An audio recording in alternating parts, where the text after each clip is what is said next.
Xonzoda do'st loyihamiz o'qish bo'ldi. Zulayxonsan qizim? Voy, assalomu Qizim alaykum. katta bo'lib qoldimi? Rahmat, xolajon. Siz kimsiz? Tanimaysan, shunaqasan-de. Voy. Qizingning ismi Sadiyamidi? Ha. Ishga tushdingmi bu Ha, yerga? xolajon, siz qayerdan taniysiz? Bo'ldi, o'diraman. Gapingni dalosini aytaman. Xo'p, ayting. Sani ko'rsatuvingga meni dugonam kelarmish. Yo'q-e. Vaylarda meni master deb gapirishadi. O'zimni men ko'rsatmayman. Masturo xola sizmi? Ha, menmi? Yaxshimisiz? Yaxshi keldingizmi? Endi tanidinglar qizalog'im. Ha. Meni husnimni ko'rsatmaydi dugonam. Ha. Chiqora rasm. Assalomu alaykum. Navoiy telekanalida mening oshxonam dasturi va men boshlovchingiz Zulayho Ahmedova. Dasturimiz mehmoni Xonzoda Do'stova va Mastura xola. Xush kelibsiz, Mastura xola. Sen chatoq ekansan. Voy, nimaga? To'satdan odamga gapirayotgansan. To'satan? Shoshirib qo'ymayman. Yo'q-e. Men bolalarni olman ovatdimi? Ha, ovat. Sizni xola. Olinglar. Hozir tillalarim ko'rsating mana. Shu xolani yaxshilab olib qo'yinglar. Mastura xola ha demay hozir dugonangiz kelib qoladi. Ungacha choy ichasizmi, qahva ichasizmi, nima bering? Hech narsa ichmayman. Xo'p. Televizoringga ham chiqmayman. Nimaga? Chaqirmading-ku meni. O'zim ham bilib kelib qoldim. Sen boshlovchilik uchun keldim. Ha, meni boshlovchiligim uchun keldingiz. Ha? Voy, rahmat xolajon, xush kelibsiz. Ko'rib xursand bo'ldim sizni. Sendan bir iltimos. Xo'p. Mastura kim deb so'ragan dugonamdan. Ha. Men chetroqda tomosha qilib bekinaman. Bekinib tomosha qilib turmoqchimisiz? Ha. Faqat meni kelganimni bilmasin, aytib qo'ymagan. Hop. Amin. Ko'rsatuving kutganingdan ham yaxshi chiqdi. Amin. Aytganingiz kelsin. Mana kelyapti pason bo'lib. Meni ko'rmassan. Hop. Men qochdim. Mana qara. Pishirgan taomni menga ham olib qo'ydi. Hop bo'ladi, hop. O'zi qo'li rassa deymazi. Yo'q-e. Men ani xonada bekinib o'tiraman. Hop bo'ladi. Mayli, xola. Aytmaganman. Hop, aytmayman. Men kutib olay endi. Esingdan ham chiqazaman. Hop bo'ladi, hop. Boring, bekining siz. Ketdim men. Hop. Assalomu alaykum. Xush kelibsiz. Yaxshi keldingizmi? Qiynamasdan top keldingizmi? Rahmat. Keling, marhamat. Xonzodaxon, xush ko'rdik. Xush kelibsiz oshxonamizga. Rahmat. Nima ichasiz? Choy, suv, qahva? Shu turklarni o'zini mashhur bardak choyi bo'lsa yo'q demasdik. Kichkintoy qalay. Yaxshi, ancha katta bo'lib qoldi. Ha. Kim qaroqatdi bunga? Bunga tashlab keldingiz? Enagasi bor, enagasi qaraydi, onam, xolalarim, qarovchilar ko'p, bilasizmi? Bir bolaga 7 mahalla ota-ona degandek, meni farzandimga 7 mahalla ota-ona. Uni ustiga birinchi nevara, to'g'rimi? Shunaqa. Yo'q. Xo'jayingiz taraflaridan. Ha, xo'jayinim tomonda birinchi erka nevara. Biza adam tomonda, biza tomonda esa ikkinchi nevara. Mana choylarimiz ham keldi. Marhamat. Yo'q, qo'ying, siz mehmon, otangday ulug' aziz deyishadi. Shuning uchun farzandimni juda ham mahallada qo'shnilar yaxshi ko'rishadi. Shu ko'chadan kirmaydi o'g'lim. Hamma qo'shnilarim bolamga ota-ona. Enagalar ko'p. Qanday omadlisiz. Ishonchli qo'llarda. Eng asosiysi bola ishonchli qo'llarda bo'lsa, ota-ona bemalol xotirjam ishga borib keladi. Xayolini joyiga qo'yib ishlaydi. Xo'p, endi hozir biroz suhbat qilsak, keyin oshxonaga o'tamiz. Bo'ldi. Hozir siz san'atkorsiz, adangiz, akangizlar shou biznes olamida. Oiladagi reyting qanday hozir holatda? Ya'ni kimning reytingi balandroq demoqchimisiz? Men u birinchi o'ringa reyting bo'yicha bilmadim, adamni qo'yaman. O'sha blogerlik yo'nalishida, lekin natijalar faqat sizni yuqori reytingda ko'rsatyapti. Chunki hozir yoshlar, biz tengilar, bizdan kichiklar katta san'atkorlarni tanishmaydi-da. Hozir ijtimoiy tarmoqlarda ko'proq shu blogerlarni, vaylarni kuzatgani uchungina meni ko'proq tanishadi, bilishadi. Shu tomondan reyting ko'rsatkichlari baland ko'rsatishi mumkin meni. Tabiiy hol, bu shuni biz kuzatdik. Endi ustoz san'atkorlarni tanimasliklari mumkin hozirgi yoshlar, lekin meni nazarimda hozirgi yoshlar ustoz san'atkorlarni, buyuk san'atkorlarni tanimasligi bu fojia. To'g'ri, chunki san'at sohasidagilar bilishi mumkin, qisman o'rganishi mumkin. Hatto mana shu san'at oliygohlarida ham o'qib turib ustoz san'atkorlarni bilmaydiganlar bor. Buyuk aktyor, aktrisalarimizni Lutfxonim Sarimsoqova kim deb so'rasangiz, kim u deydigan aktrisalar bor. Hatto 4 yil davomida institutni tamomlab turib bu darg'alarni tanishmaydi, bilishmaydi, qanaqa rollar ijro qilishgan, qanaqa buyuk san'atkorlar, qanaqa spektakllar o'ynashgan, qanaqa qo'shiqlar ijro qilishgan bilmaydi. Qiziqmaydi, qiziqmas ularga. Hozirgi mana shu yengil-yelpi narsalar qiziq, vaqtinchalik hit bo'ladigan narsalar qiziq. Bu aytganingizdek bu juda fojia. Fojia. Meni nazarimda ham juda ham katta fojia. Bilasizmi, ko'p millatlarda o'zlarining san'atini juda ham qadrlashadi va yillar davomida bu yashab keladi. Ya'ni o'sha farzandiga, nabirasiga, farzandiga doim eslatib turishadi. Bizda shu narsa oiladagi muhitdan paydo bo'lishi kerak. O'sha buvilar, ota-onalar farzandiga mana shu ijrochini yoki san'atkorni, mana shu filmlarni doim qo'yib berib, ko'rsatib, mana shu falonchi bo'lgan, falonchi pistonchi bo'lgan deb turib, shu oiladagi muhitdan shakllanishi kerak bu narsa. Shunda bizni ham san'at tariximiz menimcha uzoq davom etadi. To'ppa-to'g'ri, lekin asosan mana shu san'atni ichida bo'lganlar bilishi shart deb o'ylayman. Endi har xil oilalar bor, boshqa sohadagi oilalar bor. Ular o'zini sohasidagi o'sha darg'alarni tanish kerak. Endi nima deymiz? Hozir zamon talabi. Eng achinarlisi aynan shu san'at sohasidagilar bilishmaydi. Aynan. Xuddi shu narsani aytmoqchi edim. Aynan mana shu san'at sohasiga endi kirib kelayotganlar o'sha yengil-yelpi narsalarga qiziqib qolishganda, lekin o'sha blogerlarni ham, ba'zi bir blogerlar ham o'sha yengil-yelpi vaynlarni tomosha qilishyapti. To'g'ri. Endi shu o'rinda yana bitta savol. Sizni hayotingiz yo'lida mana shu blogerlikni orqasidan ketasizmi yoki san'atni? Qaysi biri siz uchun hobbiga aylanib qolishi mumkin? Menimcha, meni fikrim bu, Zulayxa opa, nimaga desangiz, bu hamma narsani o'zini vaqt soati bo'ladi. Trend deydi-ku, odamlar charchaydi, zerikadi. O'sha o'zini vaqtida urf bo'lgan paytda, hammaga qiziq bo'lgan paytda chiqdik, ijod qildik, ko'zga ko'rinib oldik. Men endi hali bir qo'ti ijod qilib nimanidir qoyillatib tashladim deya olmayman. Lekin odamlar nazariga tushib, o'sha paytda shirasi bor edi. Hozir sekin-sekin shirasi kamayib boryapti bu narsa. Bunga nima sabab? Nima deb o'ylaysiz? Chunki ko'payib ketdi. Ko'p blogerlar ko'p, vayllar ko'p, yengil-yelpi narsalar ko'p. Chiroyli ijod mahsulini bersangiz, bachkana narsalarni ko'rishadi, professionalizmni tushunishmaydi. Shuning uchun ham u yoqqa qarasangiz ham vayn, bu yoqqa qarasangiz ham vayn, shunaqa bo'lib qoldi. Hatto umuman san'at sohasiga oid bo'lmagan havaskorlar ham hozir ko'payib ketgan. Havaskorlar ijodkorman deydi. Shu sababli bu narsani shirasi sekin o'lib boryapti. Shuning uchun men o'zimcha fikr qilamanki, bu narsani to'xtatadigan oxirgi kunim bor. Vaynlarni to'xtatadigan oxirgi kunim bor, lekin ijod to'xtamaydi. Chunki ochilmagan qirralarim menda ko'p. Chunki o'z qobiliyatimga o'zim ishonaman. Bundan to'xtagan kunim men muxlislarimga, tomoshabinlarimga yangi qirramni namoyish qila olaman. Lekin qachonligini o'zingiz ham bilmaysiz. Bilmayman. Hozir agar mana hozir xonandalik yo'nalishiga o'tgan bo'lsam, odamlarda shunaqa qo'rquv paydo bo'ldi, muxlislarimda bo'ldi. Vaylarni to'xtatib qo'yadi Xonzoda. Yo'q. Hali buni shirasi o'lgani yo'q. Meni hali ham vaylarimni yaxshi ko'rishadi. Biz ham kuzatamiz. Albatta, chunki shu orqali tanilganman. Uchun hali to'xtatish niyati yo'q. O'zini qaysidir vaqt kelib qoladi. Shu vaqtda balkim to'xtashi mumkin. Unday bo'lsa, suhbatimizni oshxonada davom ettirsak, oshxonaga o'tsak. Marhamat, ketdik. Xonzodaxon, xush kelibsiz oshxonamizga. Bugun sizga yordamchi bo'ladigan bosh oshpazimizni tanishtiraman.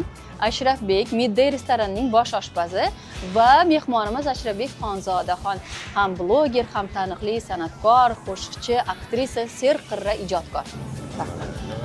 Xursand bo'ldim tanishganimdan. Men ham xursand bo'ldim sizni ko'rganimdan. Chunki turk oshpazlarini juda hurmat qilaman. Juda ham pazanda bo'lishadi. To'ppa-to'g'ri. To'g'ri aytasiz. Ashrafbek bugun bizga siz uchun maxsus taomni menyudan tanlab berdilar.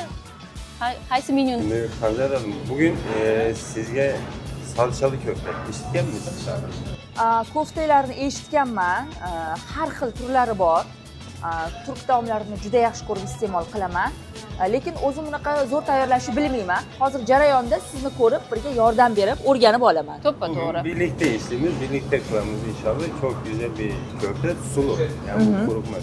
Suvli bo'ladi, tushunarli. Salçalı köfte. Ha, tamam. Ishni nimadan boshlaymiz, Ashraf Bey? Endi Mana hamma masalliqlarimiz bor. birinci köfteden başlayalım. Köftemize şey yapalım. Deyarli unaqa qiyin masalliqlar ketmas ekan. Ko'rib turganingizdek, hozir bosh oshpazimizni mijozlari ko'payib ketdi. Shuning uchun o'zim yordam beraman sizga. Hozir ishni qiymani yasashdan boshlaymiz. Siz bu menga piyoz Piyozni tozalashtirasiz. tozalagan mana. Albatta, oshxonani qonunlariga, qoidalariga amal qilgan holda tartibni o'tmasamchi bo'ladi. O'zingizga qulay joydan. Bugun siz oshxona qirolichasiz. Albatta. Men oshxonaga aslida yaxshiman, lekin yoshligimda unchalik yoqtirmasdim. To'g'risi ochig'ini aytaman. Ayol kishi oila tashvishi boshiga tushgandan keyin yoqtirsa yoqtirmasa Albatta. o'rganishga majbur bo'lib qoladi. Ayniqsa ona bo'lganingizdan keyin majbur farzandlaringizga ilinasiz, o'rganishga majbursiz. Endi bizada oilada onam juda pazanda ayol, Zulayho opa. Chunki onam andijonlik, vodiylik, juda ham pazandalar. Yoshligimdan ro'zg'orga, ovqatlarga, qozon o'choqqa solganlar. Lekin vaqtim bo'lmasdi. O'qirdim, o'ynardim, shodon paytlarimiz. Adam onamdan-da pazandalar. O'zi aslida bilasizmi, erkaklarning qo'li shirin. Ha, Ko'p restoranlarda, oshxonalarda ahamiyat bergan bo'lsangiz, asosan erkaklar taom pishiradi. juda ham. Ular juda ham usta bo'lishadi. Xo'jayinim eshitmasdilar, xo'jayinim zo'r ovqat tayyorlaydi. Ha, yo'q. Eshitib qoldilar. Demak, tushunishim bo'yicha xo'jayingiz ko'proq taom pishirar ekanlarda uyda. Ularni oilasi o'zi oshpaz. Ha, yo'q. Ha. Qaynonam oshpaz bo'lib ishlaydilar. Omadingiz kelgan ekanda, Xonzodaxon. Shunaqa, juda ham oshpaz oilaviy. Men shirin taom tayyorlayman, ba'zida erinaman.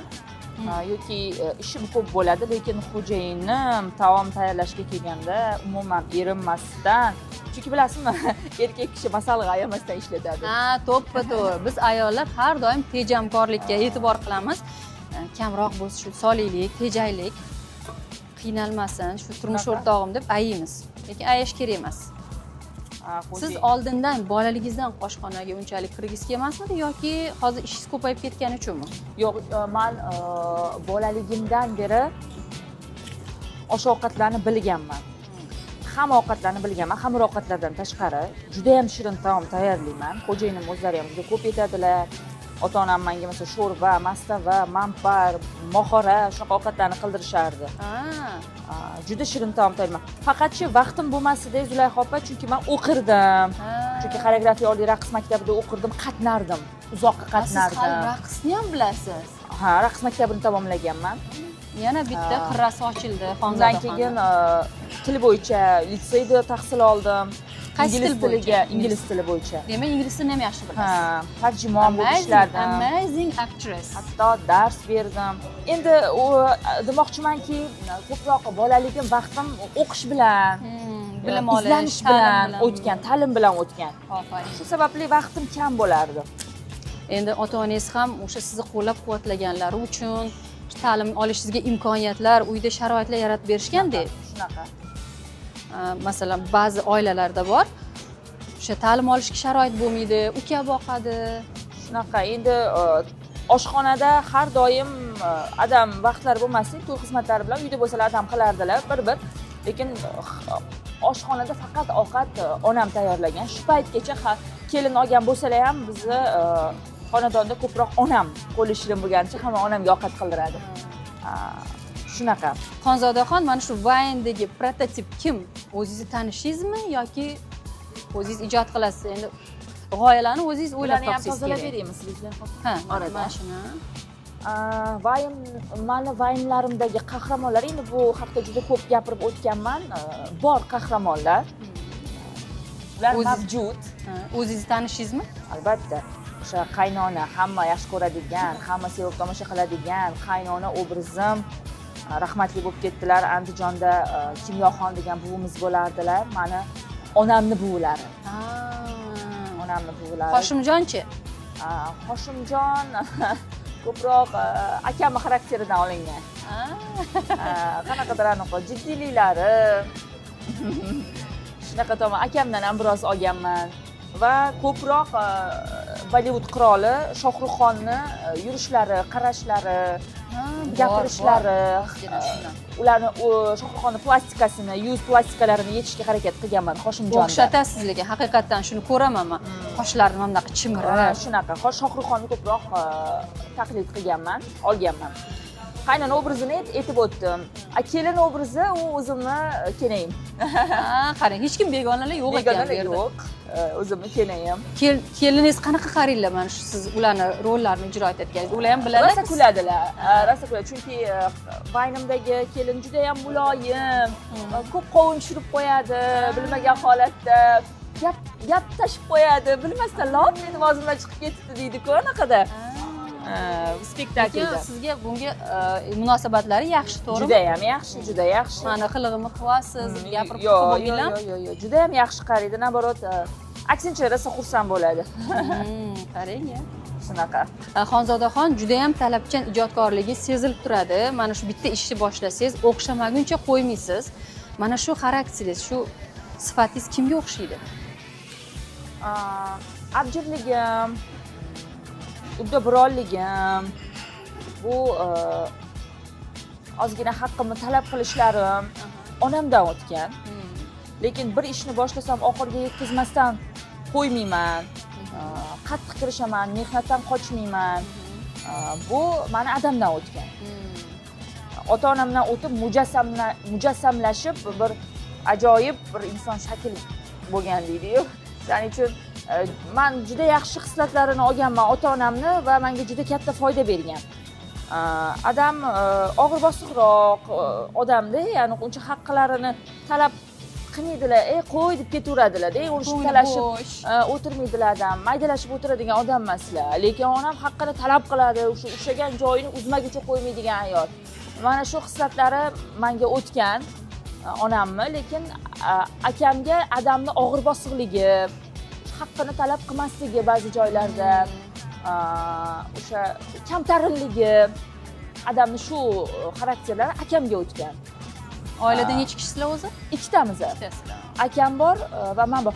Aslida meni akamni ukam deb o'ylashadi. Bunga nega tajriblanardim? Balkim o'sha yosh katta qahramonlarni yaratganim uchunmi, mana kampir obrazida chiqqanim uchun, shuning uchun meni yosh kattaroq deb o'ylashadi. Deb o'ylashadi. Menimcha shunaqa bo'lsa kerak. Endi ukangizni ko'rmaganman, hozir men ham nimadir deyolmayman. Akamni. Akangizni. Men chalqib ketyapman. Voy, ukam bor demadingizmi? Yo'q, akam. Xonzodaxon, siz juda ham bir mehribon ammasiz. Jiyaningiz ham o'zingizga o'xshaydi. Rosa erkalatib, hamma joyda olib yurasiz, ko'ramiz. Siz qanaqa qaynisingilsiz? Qanaqa kinoyisiz oilada? Meni o'ylashadiki, o'sha Xonzoda qaynona obrazlarini ko'p ijro qiladi, xarakteri og'ir bo'lsa kerak, tili yomon bo'lsa kerak deb o'ylashadi, zahar bo'lsa kerak deb o'ylashadi. Yo'q, aksincha. Shirin suv. Kelin ham birovni farzandi. Albatta. Bir oiladan boshqa bir oilaning muhitiga kelin bo'lib tushadi. U xonadonga moslashish juda og'ir, chunki ota-onasini, yaqinlarini, jigarlarini tashlab keladi u xonadonga. Unga har xil prinsiplar o'tkazish, har xil ta'ziqlar qilish, uni quldek ko'rish, unga qo'pol muomala qilish bu insongarchilikka umuman to'g'ri kelmaydi. Men bosh-boshdan qarshi bo'lganman. Shuning uchun men akamni, ayolini, kenayimni o'zimni opamdek qabul qilganman. Shu yoshgacha mana shuncha yildan beri, mana 7 yilmi, 6 yil bo'lgan bo'lsa, ularning turmushiga biror marta oramizdan ola mushuk o'tmagan. Hech qachon sani menga bormaganmiz, arazlashmaganmiz. Meni kenayim juda yaxshi ko'radi. Chunki ayb kenayimda bo'lsa ham akam aybdor deb turaman. O'zi aslida ayb kenayimda bo'lsa ham o'sha vaziyatda, yo'q aka aybsizda, kenayim oq. Kenayim urishmang, gapirmang. Qo'llab-quvvatlab turaman. Bu narsa albatta kelinlarga juda kerak bo'ladi. Mana ko'p xonadonlarda qaynisingillar akasini hayotiga aralashib buzib yuboradi. Qaynopalar aralashaveradi. Sen ertaga turmushga chiqib ketasan, bola chaqali bo'lib ketasan, yo o'zingning boshingga shu kun kelishi mumkin. Umuman aka ukaning hayotiga aralashish kerak emas. To'g'ri. Lekin aksincha ba'zan kelinlar yomon bo'lib qaynisingilni yomonlab gijiylashadi. qiladiganlari bor. Ular endi bilasizmi, Zulayho opa vijdoniga havola. Mana bizda kelinoyim bilan ishim yo'q. Men o'zimga nima olsam qo'shib kelinoyimga xarid qilaman, sovg'alar beraman, o'zim opamdek qabul qilganman. Deylik, hech qachon akamning yonini olib kelin bilan urushmaganman. Lekin men shu darajada yaxshi ko'radiki, tikon kirsa men uchun yig'laydi. Yaxshi bo'lsangiz sizga yaxshi javob qaytaradi, birov. Albatta. Yomon bo'lsangiz, albatta kelin ham sizga yomon munosabatda bo'ladi. Yomon ko'rib qoladi. qo'ldan chiqadi. To'ppa-to'g'ri. Shuning uchun mana qarangki, meni kelinoyim juda ham duo qilardilar. Qodring yetadimi? Aytadim. Keyin juda ham ko'p duo qilardilar. Xuddi sizga ham shunaqa qaynisingil uchrasin, Xonzoda. Boshqachasiz, juda ham mehribon, saxiysiz. Qarangki, turmushga chiqdim. Meni qaynopam, qaynisingillarim bor. Meni shunaqa yaxshi ko'rishadi. Duo qilganlari o'tibdi-da, Allohning qabul o'zini opasidek, singlisidek juda ham yaxshi ko'rishadi. o'sha munosabat qaytadi-da. Siz qanaqa munosabatda bo'lsangiz, sizga ham o'sha qaytadi. Xuddi shunaqa.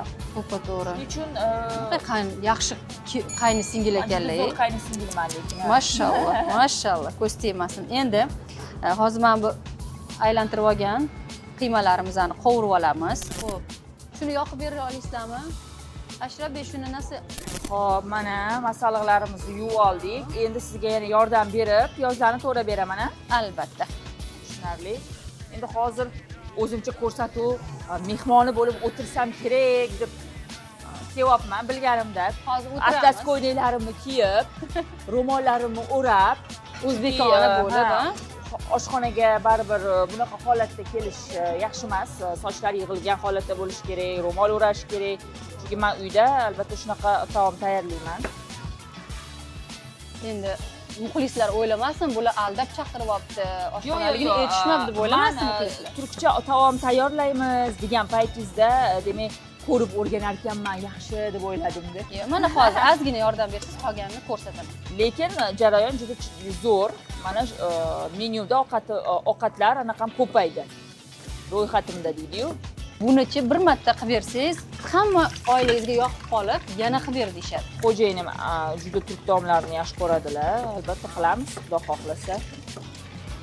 Xonzodaxon mashhurlikni yuki og'ir bo'ladi deyshadi. Shuni sezyapsizmi? Yuki og'ir bo'ladi, mas'uliyati ko'proq bo'ladi. Doim ijod qilib turishingiz kerak. Sezaman bu narsani. Qaysi holatda sezdingiz masalan? Keling, o'zim to'g'rashib tashlayman sizga. Sochlar xalaqit beryapti. Qaysi holatda? Ko'pda vaqt yetmay qoladi. Ba'zida farzandimga, ota-onamga vaqt ajrata olmay qolaman. Oilada masalan qo'rqoqlarni yechib yuborsam, xafa bo'lmaysizlar, aziz muxlislar. Juda qiynalib ketdim. Juda bir intelligent odamlardek, baribir uyda qo'lda qilamiz-ku. G'ashim kelib ketdi. Qo'lqoplarsiz qilaveramiz biz professional oshpaz emasmiz. Chapani. Qo'llarimiz top-toza yuvib kelganmiz, hech ham xavotir olmanglar.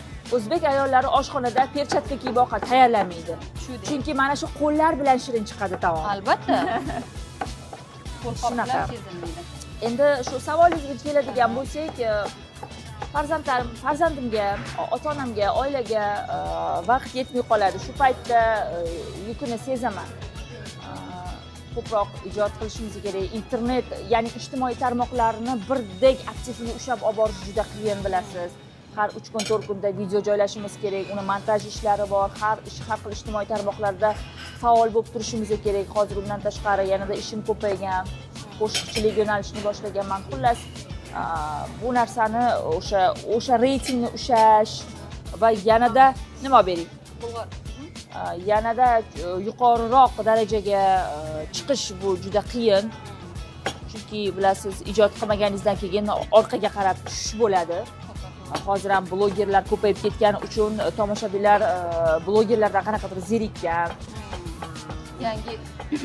Yangiliklar qilib turishingiz kerak. O'sha urovenni, o'sha darajani ushlab turish kerak. Mana shu tomonlardan qiyinchilik bo'ladi. Nimaga? Chunki hozir o'sha internet tarmoqlari juda rivojlanib ketdi, blogerlar ko'paydi. Bir-biridan zo'r loyihalar qilish, ya'ni ideyalar qilish juda qiyin bo'lib qoldi. Tomoshabin juda ham injiq. Juda bo'lib ketgan. Tomoshabinga yoqadigan mahsulot berish bu juda qiyin. Ko'pchiliklar ha, prosmotrim katta, layklarim ko'p, men taniqliman. Yo'q, taniqli bo'lish juda oson, chunki har xil videolar bilan yoki bema'ni videolar bilan taniqli bo'lib ketsa bo'ladi-yu, lekin sevimli bo'lish juda qiyin. To'ppa-to'g'ri.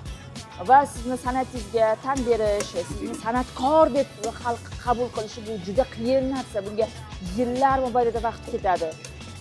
Shuning uchun hurmatni ushlab, chiroyli ijod qilib yurish ham bir katta bir mas'uliyatdek. Xonzodaxon, blogerlikni tarozini bir pallasiga qo'ysak, qo'shiqchilikni bir pallasiga qo'ysak, o'sha qo'shiqchilik pallasi bosib qolyapti, to'g'rimi? Sizga shunaqa deyishganmi? Yo'q, bilasizmi, birdaniga ikkita ishni olib borish qiyinchiligi bor. Lekin sevgan ishingiz bilan shug'ullansangiz, bu og'ir tuyulmaydi. Qaysi biri sevgan ishingiz? Ikkalasini ham sevaman. Ikkalasini. O'sha qiyin-da. Mana qaysi biri qiyin deyshadi. Menga hech qaysi biri qiyin emas. Chunki men bu ishimni ham yaxshi ko'raman, u ishimni ham yaxshi ko'raman. Men qaysidir ishni sevib qildimmi, yaxshi ko'rib bajardimmi, u men uchun og'ir emas. Agar majburiyat yuzasidan bir ish qilsam, u og'ir menga. Shuning uchun blogerlikni, Vine olishim yoki qo'shiqchilik yo'nalishi ikkalasi ham menga og'ir emas. Mazza qilaman. Aksincha men yengil bo'laman. Zavq olasiz, ya'ni sizga motivatsiya beradi. Energiya olaman. Ijodkor odam shu ijod qilib energiya oladi. To'ppa-to'g'ri. Uni atrofdagilar, ya'ni tomoshabinlar uni qo'llab-quvvatlasa, maqtovlar qilsa, uni ijodini ko'klarga ko'tarsa, ana shunday energiya oladi. Nimaga axir ijodkor bo'lsam, charchadim, qiynalib ketdim, bu yoqda blogerlik, Vine olish, bu yoqda ashula, eplasang qil, eplamasang qilma, misol uchun-da. Xo'p, Xonzodaxon, shu biznesda baribir mishmishlar bo'ladi. Shunday mishmishlarga munosabatingiz qanday? Mishmishlar bo'lmasa qiziq emas. Chunki san'atkor umuman media olamiga qadam qo'ydimi, bu narsaga tayyor bo'lib kirish kerak. Bu yengil emas, bu narsaga tayyor bo'lganman. Oilaviy mishmishlar bo'ladi, ijodiy mishmishlar bo'ladi. Bu narsani men to'g'ri qabul qilaman. Ya'ni sizga ta'sir qilmaydi, hech qanaqa asabingizni buzmaydi. Umuman ta'sir qilmaydi. Endi bu bo'lishi tabiiy. Demak, o'sha xalqning nazariga tushdikmi, demak mishmish bo'ladi. Oilada nazarida bo'lmasa, demak mishmish bo'lmaydi. To'ppa-to'g'ri. Oilada endi san'atkorlar bo'lgani uchun sizda o'sha mishmishlarga ham immunitet bor-da. Bor, moslashgansiz. To'ppa-to'g'ri. Shunaqa. To'g'ri qabul qilamiz. Ko'rinishidan juda mazali. Ertalab nonushta qilmagandim. Hozir o'zingiz ovqatingizni o'zingiz yeysiz. Obed qilmagandim. Buni ko'rib, Agar sizga ish buyurish bo'lmasa, shu kartoshkani ham kubik qilib, to'rtburchak shaklda. Siz bormisiz, abi? Selamünaleyküm. Zo'r ekansiz, bizga shunday qozon o'chani topshirib yo'q bo'lib qolar ekansiz. Benim çok az bir işim çıktı. Ha, bildik. Geldim. Bugun Mijozlar ko'pida. unda bugun hozir sizga endi cho'bonni topshiramiz. Cho'ban salatasi. Nima qildingiz, nima xabar yo'qni qilib bo'ldik endi, cho'ban qilasiz. Keling mana bu yoqqa turing. Keling. Kılışız gerek. Aytdilar, bo'ldi, bilamiz. Mana bu sizni pichog'ingiz, mana uzun pichoq. Har bir ishni o'z ustasi qilgani yaxshi azizlar. Hozir sho'rvamiz qaynagandan keyin mana bu kichkina tepsichalarni sovoramiz. Hatto mana pomidorni ham gulini guliga kesar ekanlar. Ha. Men turk choyi, ya'ni bardak choy ichib sizni tomosha qilaman. Salat tayyorlashingizni. Cho'ban salatni juda yaxshi ko'raman. Ha, choynimi? Juda yaxshi ko'raman. Biz hatto Istanbulda shunaqa mazza qilib dengiz bo'ylarida ichganmiz bardak choylarni. Endi Xonzodaxon Ashraf Bey yana qochib ketmasligi uchun Ashraf Beyni rosa kapga chalg'itib turibman, aka ketib qolmasinlar deb. yana bitta ish qilsangiz, aniq ketmanglar. Sizdan bir shingil qo'shiq eshitamiz, chunki Ashraf Bey ham san'at juda yaxshi ko'radi. O'zlari ham zo'r qo'shiq aytadilar, ayniqsa zo'r hech qisi yo'q. Xonzodaxon klassik qo'shiqlarni juda ham yaxshi ko'radilar. Ashraf Bey o'zlarining klassik qo'shiqlarini ajoyib me'yorga yetkazib aytadilar. Shuning uchun sizdan ham klassik qo'shiq kuylaymiz. Milliy kuylashingizni xohlaymiz. Hop. bog'da bulbul sayraydi, chaman ichra. Shom bo'lganga o'xshaydi, chaman ichra. Yuragim jimirlaydi, chaman ichra, bog' ichra. Yor kelganga o'xshaydi, chaman ichra. Yor kelganga o'xshaydi, chaman ichra. Bo'ldi. Aferin. Bo'ldi. Rahmat. Ashraf Beydan endi javob qo'shig'i eshitamiz. Ashraf Bey, Döndüm daldan kopan kuru yaprağı, Leylim ley. Seher yeni dağıt beni, kır beni. Leyim ley. Götür tozlarını buradan uzak. Leylim ley. hop. Yarın çıplak ayağına sür beni. Leylim ley. Leylim ley, Leylim ley. Leylim ley. Oldu. Bitti. Leylim ley. O'zimizga Aferin. oshpazlarga ham atta qo'shib Katta aytdik. rahmat. Xonzodaxon ovqatimiz ham tayyor bo'libdi. Ashraf Bey, o'zi chiroyli qilib.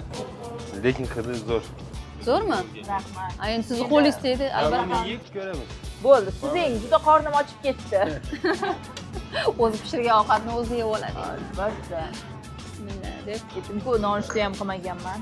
Obed ham qilmaganman. Bu Ijodkorlarga. ovqatni pishishini kutib Ijodkorlarga xos narsa bu, kech ovqatlanish. va albatta biz ko'katsiz hech qachon ovqat yeyolmaymiz. Albatta. Ko'katlarni olib, Bu bu boshqacha bo'ldi. Ko'proq qo'shdik. Mazza qilib iste'mol qilamiz. mana xolajon, va'daga binoan mana o'rtog'ingiz qilgan ovqatni olib keldim. Nega yemayapsan? Men yedim xolajon, siz yeng. Mencha bu ovqat bemaza chiqqan, o'shaning uchun yemayapsan. Yo'q, siz yeb ko'ring bir, keyin baho berasiz. Oling. Voy, bo'pti endi. Nimasini yeyman?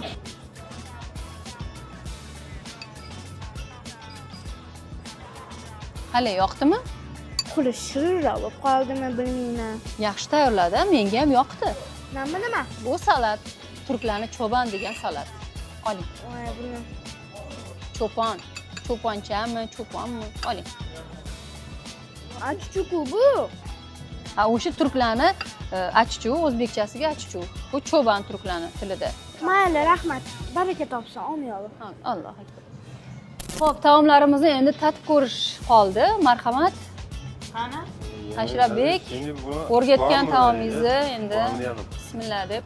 Bismillah. Yaxshimi? Judayam yaxshi.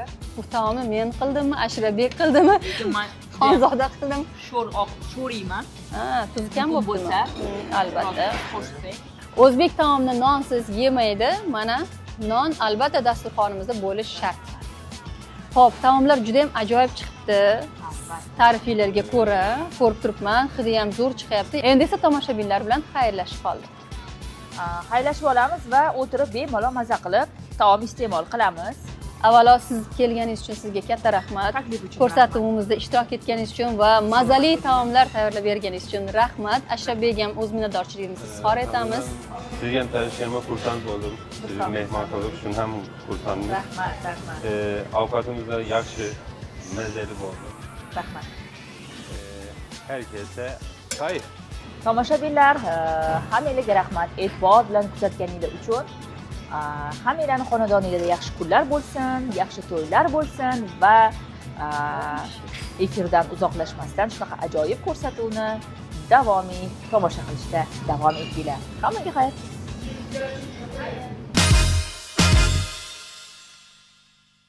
Aslida hayot kichkina va shinam oshxonadir va har birimiz bu yerda baxt taomini tayyorlaymiz. Fayzli oshxonamizda xayrli kunlarimiz ko'p bo'lsin.